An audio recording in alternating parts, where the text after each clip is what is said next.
Franchement, si c'est pas le top, ça, regardez-les comme ils s'éclatent à flirter avec la puff et l'instant d'après, hop, in the air. Bienvenue dans le monde merveilleux du speed riding, où le parfait mix entre le plaisir de la glisse et les joies du parapente. Et pour vous présenter cette récente discipline, Riding Zone a choisi le team Full Speed Riding de la Clusa.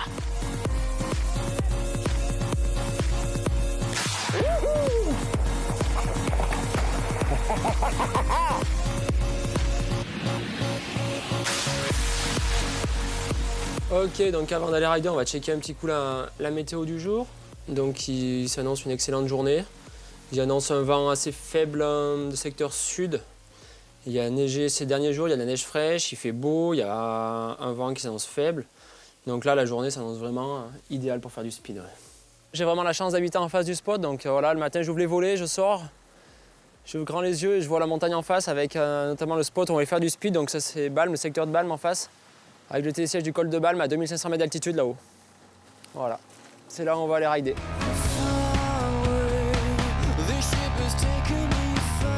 Voilà un petit bonhomme qui va devoir attendre encore un tout petit peu avant de suivre les traces de son père. Le fiston entre de bonnes mains, Romain rejoint Jérôme et Guillaume pour un petit briefing d'avant-session. On a pu se réveiller, c'est déjà bon. Ah, la journée là qu'on va se faire. Ah bah ça ouais. Là, ça va être Belle neige, beau soleil. là, top.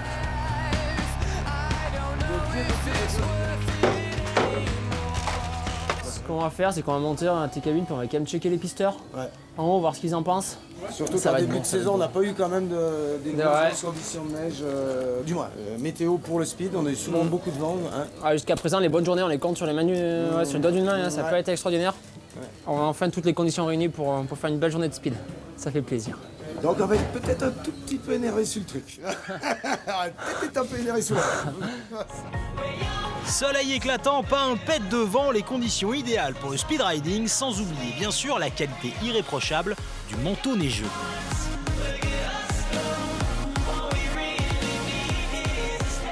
Donc là, on risque de se régaler parce que la neige est vierge et c'est pas encore tracé. Et ça va être tout bon. Ça va être tout bon, comme on y aime. Au sommet, les trois potes sont rejoints par Mika, l'un des précurseurs de cette discipline. Le groupe a beau être constitué de pratiquants chevronnés, le speed riding ne s'improvise pas pour autant. Le hors-piste étant de rigueur pour cette discipline, il est impératif de s'informer sur les conditions en temps réel auprès de Mathieu, le pisteur par exemple.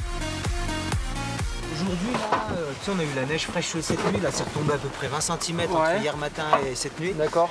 Et ils annoncent ça réchauffe pas mal, donc ça risque de couler en surface, cette couche qu'on a eue. On a déjà observé 2-3 petits départs ce matin. Ok. Bon, pas des grosses conséquences, mais il faut quand même se méfier. Et vis-à-vis du vent, Pas trop de vent. Pas trop de vent. Non, Cette non. nuit, la chute, là, c'est tombé sans vent. Ouais, c'est tombé sans vent. Ok, Ouais. c'est assez. Donc c'est cette dernière couche qui va partir Qui un peu va en partir un surface. petit peu sur le fond dur dessous. Voilà, au réchauffement et Ok. puis bien les distances de sécurité en piste. Et puis Ouais, impeccable. Bon, Mathieu, bah, merci beaucoup pour soyez tes conseils. prudents, les gars. Ça roule, pas de soucis. Pour profiter au maximum de la pente et de la neige vierge, une petite rando s'impose jusqu'à la zone de décollage. Ok, donc nous voilà au déco à la Clusa, donc col de Balme. Voilà, on va décoller là, donc il faut savoir que le speed c'est strictement interdit sur les pistes. Donc là on a une piste qui part là, la piste des Craintures. Nous on va rester à droite sur cette piste en tenant une distance de sécurité, voilà, pour pas qu'on aille sur la piste. On va partir là, on va plonger ensuite en dessous. Pour redescendre, on va faire le run fait 1200 mètres de dénivelé, donc c'est un sacré dénivelé, c'est un sacré spot ici. Donc là, voilà, on va s'équiper doucement, vous allez voir un peu notre matos. Ça, c'est donc une voile de speed riding. C'est une 8 mètres carrés, donc c'est ce qu'on utilise en compétition. Il faut savoir qu'en fait, plus la voile est petite, plus elle devient exigeante et plus il faut du niveau pour rider dessous. Alors les voiles qu'on utilise aujourd'hui, elles ont deux grosses caractéristiques. Un, c'est de pouvoir planer.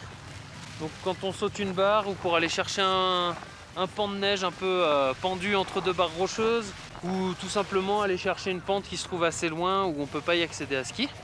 Et la deuxième caractéristique, c'est qu'il faut qu'elle puisse piquer pour qu'on puisse l'oublier dès qu'on skie.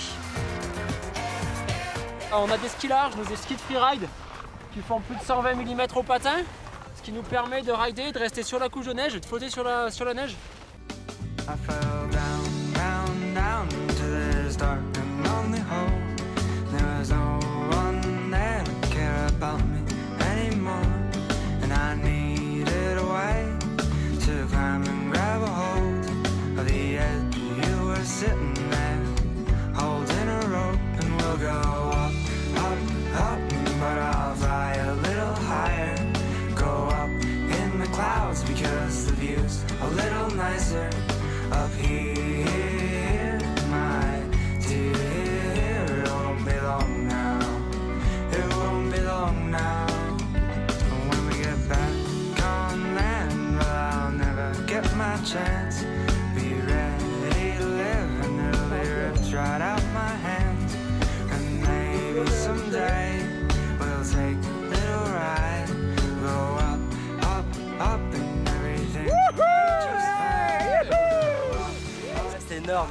Bonne neige, bien fraîche, des belles traces à faire, des bonnes sensations, top, top, top.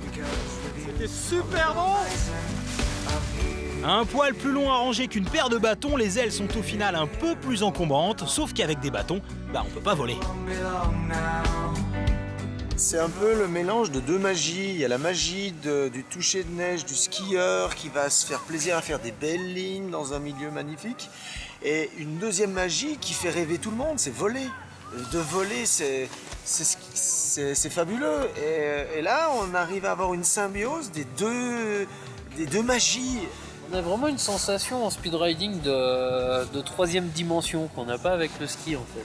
Ouais, c'est ça. C'est de pouvoir se déplacer et au sol en 2D et aussi de pouvoir prendre de la hauteur, regarder le massif. On a une vision plus globale de la descente. Ouais, ça ouvre des perspectives énormes quoi. Ça ouvre vraiment des lignes auxquelles on n'aurait jamais pu penser accéder en ski et on va y poser nos spatules en speed, c'est quand même assez extraordinaire. Et puis une fois qu'on y a goûté, après c'est fini quoi. Voilà. Si ça vous tente, j'espère qu'on vous a donné envie de faire du speed. N'hésitez pas. Voilà, bon ride à tous. I fell